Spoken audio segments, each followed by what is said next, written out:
মাহফিলের শ্রদ্ধাভাজন সভাপতি সাহেব, মঞ্চ উপবিষ্ট উক্ত মাহফিলের পরিচালক, পত্র এলাকার মুরব্বিয়ান আজম আর আমার প্রান্তীয় যুবক ভাই, আল্লাহর অশেষ কৃপা দয়ার মায়ায় এই নুরানের জান্নাতময় মাহফিল শুহাদায়ে কারবালা মাহফিলের মধ্যে আমরা উপস্থিত হইতে পারছি। আল্লাহর দরবারে আমরা শুকরিয়া আদায় করি, প্রত্যেক ফুকা আলহামদুলিল্লাহ। ইসলাম, এই ইসলামী বিপ্লব তথা ইসলাম পৃথিবীর আনাচে কানাচে ফেলিতে গিয়া ইসলামী তারিখ, ইসলামী ইতিহাসের মধ্যে বিভিন্ন ঘটনাবলী উপলব্ধ। তন্মধ্যে বইয়া থাকলো জঙ্গে বদর।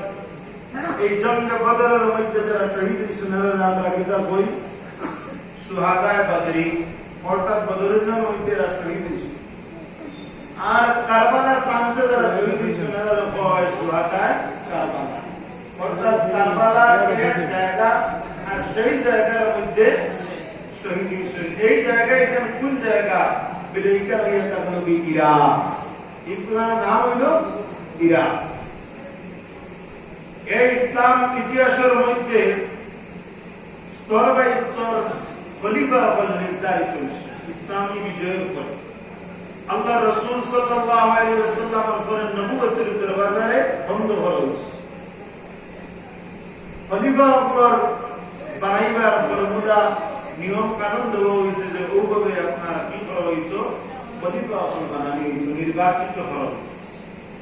হযরত আবু বকর রাদিয়াল্লাহু তাআলা আনহু প্রথম খলিফা, দ্বিতীয় খলিফা হযরত উসমান ইবনে আফফান রাদিয়াল্লাহু তাআলা আনহু, আর তৃতীয় হযরত উমর ফারুক রাদিয়াল্লাহু তাআলা আনহু, তৃতীয় হযরত উসমান ইবনে আফফান রাদিয়াল্লাহু তাআলা আনহু, আর চতুর্থ হযরত আলী রাদিয়াল্লাহু তাআলা আনহু।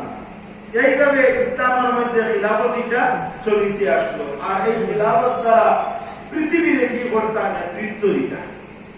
যাই হোক, এইভাবে হযরত হুসাইন রাদিয়াল্লাহু তাআলা আনহুর নেতৃত্বের সময় হওয়ার পরে কিছু সংখ্যক দয়াল নবীজির কলিজার টুকরা নাতি হযরত হুসাইন রাদিয়াল্লাহু তাআলা আনহুর নেতৃত্বের দায়িত্ব মানতে রাজি আসলো।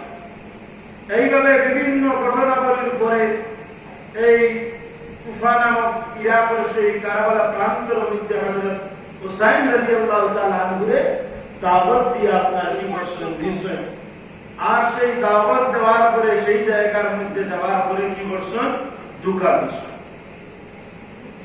হযরত আব্বাস রাদিয়াল্লাহু তাআলা আনহু হযরত হুসাইন রাদিয়াল্লাহু তাআলা আনহুকে ফরমায়, ও দয়াল নবীজির পরিচয় টুকরা নাতি, আপনি ইরাকের মধ্যে যাইবা না। ইরাকের মানুষরা হইয়া থাকলো কি দুকা, এরা আপনারা দুকা দিবেইবা, এরা আপনারা লোকে যে কথা কইয়া নিদ্রা সেই কথার মধ্যে আপনার কি হইতা না, রইতা না। ওদিকে বুঝা গেল যে আমরা হইয়া থাকলাম কি হকর পক্ষে, আমরা যদি দুকাবাজি করি তাহলে বুঝা যাইব এজিদর ফরমুলা আমরা করছি। ওদিকে আমরা জীবনের মধ্যে কখনো দুকাবাজি করতাম না। এইভাবে এই যে কারবালা প্রান্তর মধ্যে হযরত হুসাইন রাদিয়াল্লাহু তাআলা আনহু দাওয়াত দিয়ে নিলাম। নেওয়ার পরে বহু নির্যাতিত করলাম। দয়াল নবীর নাতিরে আপনার কি করছেন? তরবাল দ্বারা আঘাত করছেন, তীর দ্বারা আঘাত করছেন। কি কারণে গিয়ে আপনি জানে আপনার শেষ করার লাগিয়া? আল্লাহ রাসূল সাল্লাল্লাহু আলাইহি ওয়াসাল্লামে তার কলিজা টুকরা নাতি হযরত হাসান রাদিয়াল্লাহু তাআলা আনহু এবং হযরত হুসাইন রাদিয়াল্লাহু তাআলা